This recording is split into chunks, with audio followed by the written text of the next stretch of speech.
young boy who had never had a loving home. His only possessions are the old torn clothes he had in a paper bag.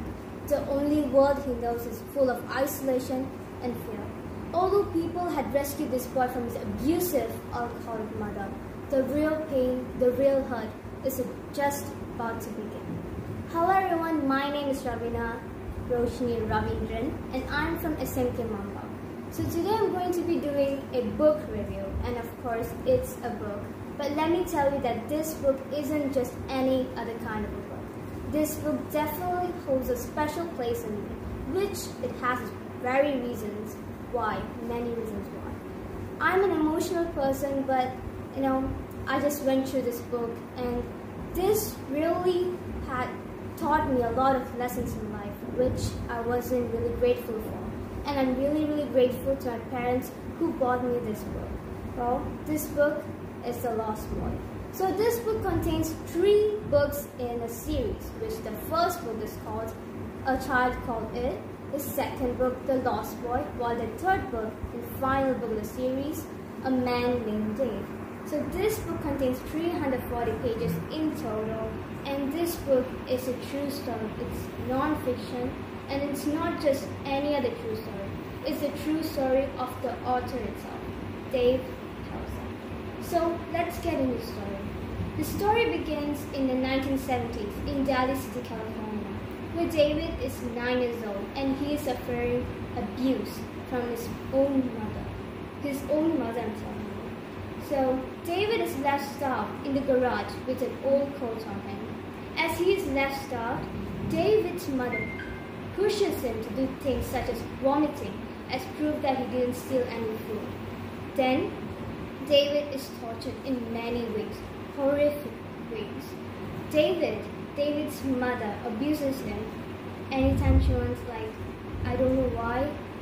Well, you're gonna know about it when you go through the story. So David is being starved, being abused, and then all sorts of things. The only way for his survival is for him to play his mother's game, which he isn't allowed to move. If he does, hell begins. David is then being kicked out of the house at the age of 9. Police arrives and he has his chance to speak up, but he doesn't. David's teachers immediately takes action as the truth has been finally revealed that David has been suffering abuse by none other than his own mother at home. David's teachers immediately take action after seeing the burns on his body, which led them to take action. David is then later taken to foster care, where he suffers and thinks about his mother about taking him away, and then as well as having nightmares about her. Many events takes place as David moves to 5 different foster homes in upcoming years until the age of 18. Throughout the years, David has been putting him up in several cases, such as a series of a plan with whom he calls a friend, sets out a school's classroom on fire, steals in shops, and then finally gets caught. David is then being taken to Jubilee Hall and then being released.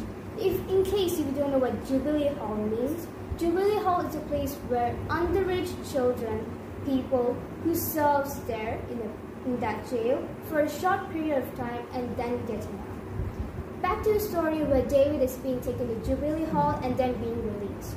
After the age of 18, David overcomes all the obstacles in life and sets out to join the Air Force, and from there takes out the final book of the series, A Man Named Dave. You may be wondering what led me to love this book so much. Well, you won't know until you read the whole 3 series of the book. This story is just full of emotional ride. You're going to be, you're not going to be tired of reading this book like how I am. This book is definitely a favorite, and I definitely recommend reading this book. Well, Dave Pelzer has been a lot through life, and you can Google about him in Google, which it has a whole biodata of him, which tells him how he came through life and all sorts of things. Well, that's it for today. Thank you.